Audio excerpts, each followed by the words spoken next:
Bakı metropoliteni təkcə tunel və metro stansiyalarından ibarət deyil. Bu böyük bir strukturdur. Bunun altında yeraltı sular var, onlarla mübarizə var, havalandırma sistemi var. Mexanizmlər, elektrik avadanlıqları, bir sürü şəhər kimi bir şey deyə bilərik də yerin altında və bunun biz sərnişinlər olaraq axşam 12-dən sonra elə bir metro bağlanır, lakin orada səhərə kimi demək olar ki 24 saat iş gedir.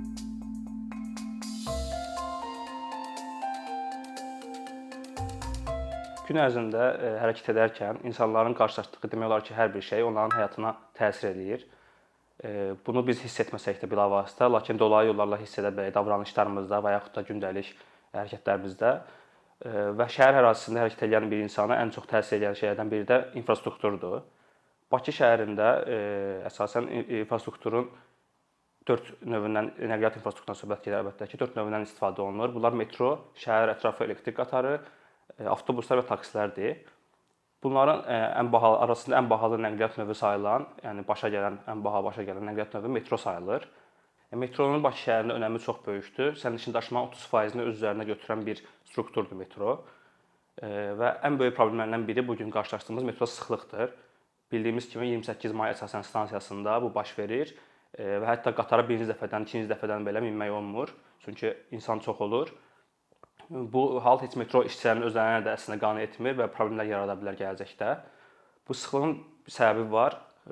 Xəttlərin ayrılmaması və intervalın çox olmasıdır bu sıxlığın səbəbi. Xəttlərin ayrılmamasının əslində tarixi daha əvvələ gedir. Metronun biraz tarixinə baxmaq lazımdır. Bildiyimiz kimi Bakı metropoliteninin tikintisinə 50-ci illərin əvvəllərində başlanılıb və dərhal 53-cü ildə bu tikinti dayandırılır siyasi səbəblərdən dolayı. Və təkrar ilk zamanlar başlayanda 28 may stansiyasının yanında paralel olaraq keçid stansiyası nəzərdə tutulurdu. Və iki ayrı xətt kimi fəaliyyət göstərilməsi düşünülmüşdü. Lakin 60-cı illərin əvvəlində təkrar tikintiyə başlanarkən qənaət məqsədi ilə 28 may stansiyası kiçildilir, biraz yuxarı qaldırılır və bütün bu plan pozulur. Nəticə etibarilə artıq 70-ci illərin ortalarında 28 may stansiyasından 4 istiqamətə yollar kəsişirdi və qatar hərəkət edirdi. Bunlar Nizami istiqaməti idi, Xətai istiqaməti idi, Nərimanlıq istiqaməti idi və İçəri şəhər istiqaməti idi. Təbii ki, o vaxtlar adları köhnə adları idi. Bu problem artıq özünü göstərməyə başladıqda metropolitenda belə qərara gəlirlər ki, xəttlərin ayrılması üçün əlavə stansiya tikilsin 28 may stansiyası ətrafında. Lakin bu stansiya əvvəl kimi paralel olmur və 93-cü ildə artıq Sovet dağılandan sonra ilk açılmış stansiyamız olur. Cəfər Cabbarlı stansiyası açılır. Cəfər Cabbarlı stansiyasının maraqlı bir xüsusiyyəti var. Bu stansiyanın yarısı 28 mayın bir tərəfində, yarısı digər tunel isə ikinci tərəfindədir. Yəni stansiyalar paralellər, amma iki yerə bölünmüş şəkildədirlər. Və qatar Xətaidən Cəfər Cabbarlıya gəlir, ondan sonra Nizamiyə hərəkət edə bilmir. Yəni burada çatışmayan 200 metrə yaxın təxminən bir tunel var ki, bu olursa xəttlər ayrılmış olacaq. Və burada daha bir problem də ortaya çıxır. Dalan yolları dediyimiz stansiyaların dönmə kameraları. Normalda bir stansiyada qatar gəldikdən sonra digər xəttə qayıtmaq üçün son stansiyadan söhbət gedir. Qayıtmaq üçün stansiyanın arxasında dönməli və təkrar digər xəttə getməlidir. Amma biz əgər məsələn İçəri şəhər stansiyasına fikir vermişiksə, orada bir yol demək olar ki, açılış günündən istifadə olunmur. Çünki stansiyadan sonra dönmə kameraları yoxdur. Stansiyadan qabaq olduğu üçün gələn qatar digər yola keçir və artıq qayıdarkən də digər dönmə kamerası ilə dönüb qayıdır. Bu da intervalın biraz artmasına səbəb olur. Yəni digər qatar gözləməlidir ki, bu qatar oradan stansiyadan çıxsın və o həmin stansiyaya girsin. Bu eyni hal Dənəgüldə də var, Xətayda da var, İçəri şəhərdə də var. Buna görə də Bakı metropoliteni artıq baş planın hazırlanmasına paralel olaraq bunun üzərində işləyib bir daha real bir plan hazırladılar. 2027-ci ilə kimi nəzərdə tutulur ki, xəttlərin ayrılması ilə paralel olaraq Dəmirləgün stansiyasından Koroğlu stansiyasına 3 stansiya tikilsin, Xətai stansiyasına, Həzərsultan stansiyasına 4 stansiya tikilsin və İçəri şəhərdən sonra 1 və yaxud da 2 stansiya tikilsin ki, həmin stansiyalarda bu dönmə əməliyyatı baş versin və intervallar tam azaldıla bilsin. Ümumi olaraq götürəndə bu işlərin icrası çox yavaş gedir. Bunların da səbəbi maliyyənin yetərincə ayrılmamasıdır. Yəni Bakı metropoliteni təkcə tunel və metro stansiyalarından ibarət deyil. Bu böyük bir strukturdur. Bunun altında yeraltı sular var, onlarla mübarizə var, havalandırma sistemi var. Mexanizmlər, elektrik avadanlıqları, bir sürü şəhər kimi bir şey deyə bilərik də yerin altında və bunun biz sərnişinlər olaraq axşam 12-dən sonra elə bir metro bağlanır, lakin orada səhərə kimi demək olar ki, 24 saat iş gedir və bunun mübarizə aparırlar bu yeraltı quruluşları ilə və yaxud digər problemlərlə. Ona görə də yəni Bakı metropoliten saxlanmasına xərclərinin bir hissəsi də ona ayrılır. Ayrılan vəsait tam yetərli olmadığı üçün tikintiyə az bir məbləğ ayrılır, digər şeylər də ona gedir. Bu gün Bakı metropolitenində aktiv olaraq bir stansiya sadəcə tikilir. Bu da şərti adı B4 olan Cəlil Məmmədquluzadə küçəsində yerləşən stansiyadır. Heydər Əliyev adına İdman kompleksinin arxasındadır bu. Və onların tunelləri, həmin stansiyanın tunelləri artıq 2010-cu illərin ortalarına tikilmişdi. Yəni bu gün Bakı metropolitenində heç bir yeni tunel tikilmir. Digər bir Bakı şəhərinə olan önəmli nəqliyyat vasitələrindən biri də şəhər ətrafı elektrik qatarlarıdır. Bu da 2015-ci ildə bərpa olundu. Yaxşı ki, yəni əvvəlcə məhv olunmuşdu, demək olar ki, şəhər işləmirdi. 2015-ci ildə artıq Bakı-Sumqayıt arası açıldı və daha sonra 2020-ci ilə kimi dairəvi xətt tamamlandı. 91 kilometr xəttdən ibarətdir və 14 stansiyadan ibarətdir. Bakı şəhər ətrafı elektrik qatarının yəni böyük potensialı var, lakin istifadə olunmur hal-hazırda. Xəttləri genişləndirməklə çox böyük sərnişini şəhərin mərkəzinə və şəhərin istənilən yerinə çatdırmaq olar əslində. Məsəl üçün Bakı Zabrat və Maşdağa istiqamətində xəttin tikintisi layihəsi var idi. Hətta başlamışdı. Bu da hal-hazırda dayandırılıb və yaxud da Bakı Xanov stansiyasından üzü Zirə istiqamətində, yəni Bülbülə, Əmircan, Suraxanı, Yeni Suraxanı, Binə bu qəsəbələrdən keçməklə Hövsan istiqamətində və yaxud da Biləcərdən Lökbatan istiqamətində dəmir yolları var. Yəni bunlardan istifadə edərək oradakı yaşayan yüz minlərlə insanı şəhərə rahat gediş-gəliş təmin etmək olar və insanların həyatı rahatlaşar, yəni belə deyək. Hətta elektrik qatarları üçün bir layihə də var idi, yerüstü metro kimi istifadə olunması. Bunun üçün Güzdəkdən sahilə kimi bir dəmir yolu xətti var, köhnə. Onun bərpası lazım idi ki, şimaldan cənuba gedən yük qatarları bildiyimiz kimi Bakıda hərəkət edən qatarlar, həm yük qatarları, həm sərnişin qatarları eyni relslərdən istifadə edirlər. Bunu ayırmaq üçün oradan artıq şəhərə girmədən, yəni Güzdəkdən girilən qatar sahildə çıxacaq, sahil qəsəbəsində və nəticəli olaraq Biləcərdən Lökbatana bir dəmir yolu bağlantısı açıla bilər və intervalı qatar sayını artırmaqla intervalı azaltmaq ola bilər və demək olar ki, yerüstü metro kimi işləyə bilər. Yəni bu gün insanlar Xırdalan niyə metro çəkilmir deyəndə və yaxud da Sumqayıta metro istəyəndə əslində ehtiyac yoxdur. Yəni metro bildiyimiz kimi çox bahalı infrastrukturdur.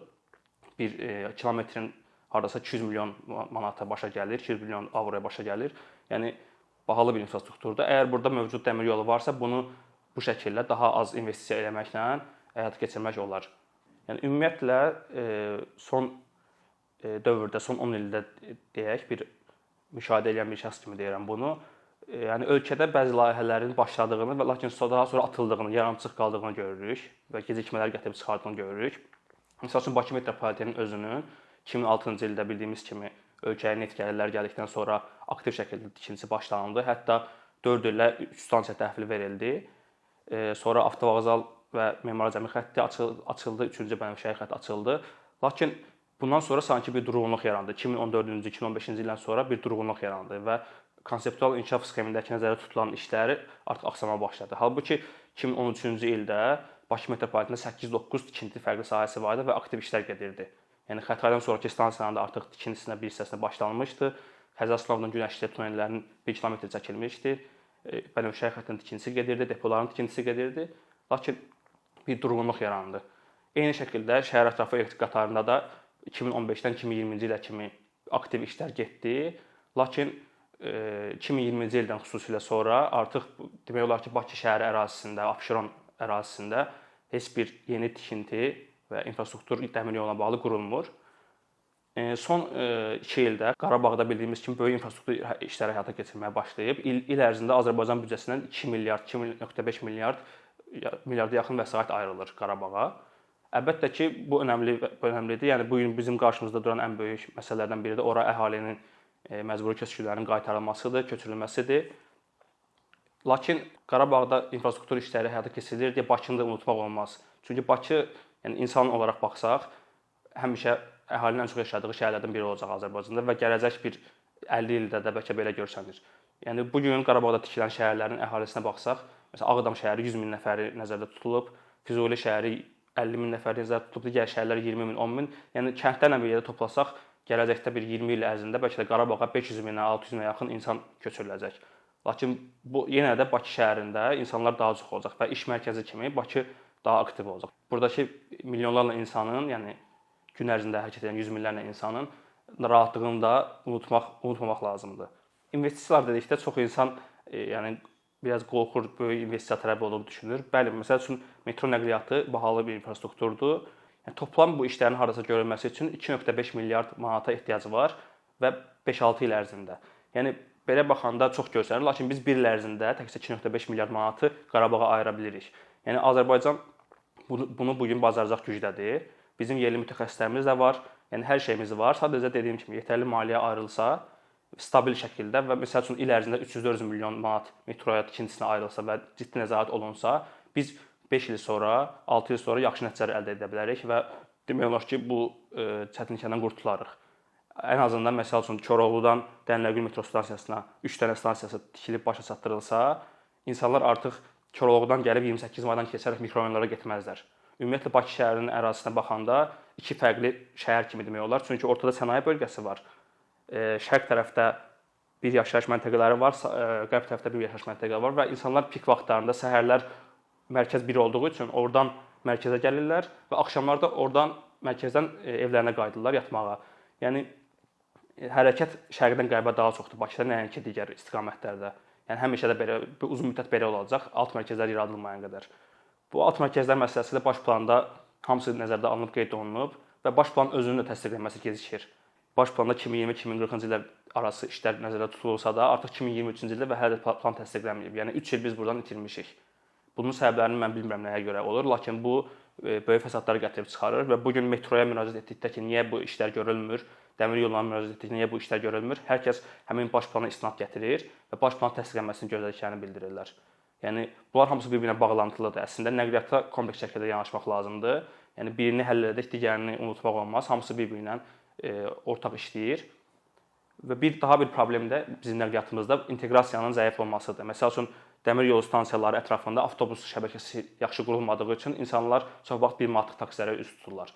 Bildiyimiz kimi də taksilərdən istifadə etmək, maşınlardan istifadə etmək tıxacların əsas səbəbi gətirib çıxarır və maşın sayının küçələrdə artdıqca tıxac artır. Lakin hər kəs ictimai nəqliyyatdan istifadə eləsə, əhəmiyyət dərəcə tıxaclar da azalmış olar. Yəni yerin üstündə vəziyyət o qədər bərbaddır ki, insanlar yerin altındakı o metrodakı sıxlığa göz yummağa razıdırlar, tək ondan istifadə etsinlər, tez şəkildə getdikləri yerə çatsınlar. Yəni bu təsəvvür etmək belə, yəni adamı qorxuzur.